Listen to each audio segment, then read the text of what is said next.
जीवन हो तो भगवान श्री राम जैसा।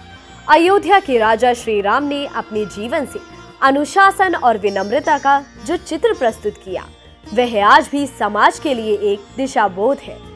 वनवासी राम का संपूर्ण जीवन सामाजिक समरसता का अनुकरणीय पाथेय है। सामाजिक समरसता के भाव को नष्ट करने वाली जो बुराई आज हम अपने चारों ओर व्याप्त देखते हैं, वह पुरातन समय में नहीं थी। समाज में विभाजन की रेखा खींचने वाले स्वार्थी व्यक्तियों ने भेदभाव को जन्म दिया है। भगवान राम के जीवन से हमें भारतीय संस्कृति में व्याप्त समरसता का व्यापक दर्शन होता है।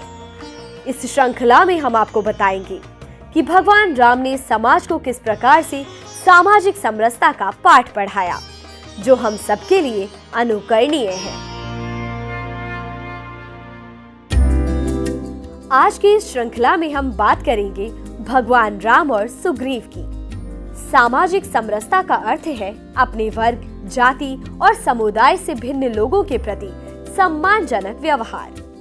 अन्य के प्रति प्रेम और आत्मीयतापूर्ण व्यवहार ही सामाजिक समरसता है। राम राजपुत्र थे, उच्च वर्ण में जन्मे थे, किंतु समाज में हीन और निम्न कहे जाने वाले समुदाय के लोग उनके सर्वाधिक प्रिय पात्र रहे। राम की इस विलक्षणता को बताते हुए तुलसीदास विनय पत्रिका में कहते हैं, रघुवर रावरी यह बड़ाई, निदरी गनी आदर गरीब पर, करत कृपा अधिकाई। अर्थात हे राम, आपकी यही तो बड़ाई है कि आप गण्य मान्यों धनिकों की अपेक्षा गरीबों को अधिक आदर देते हैं। राम इसलिए सबसे बड़े हैं कि वे सर्वाधिक चिंता छोटे और निचले स्तर के लोगों की करते हैं।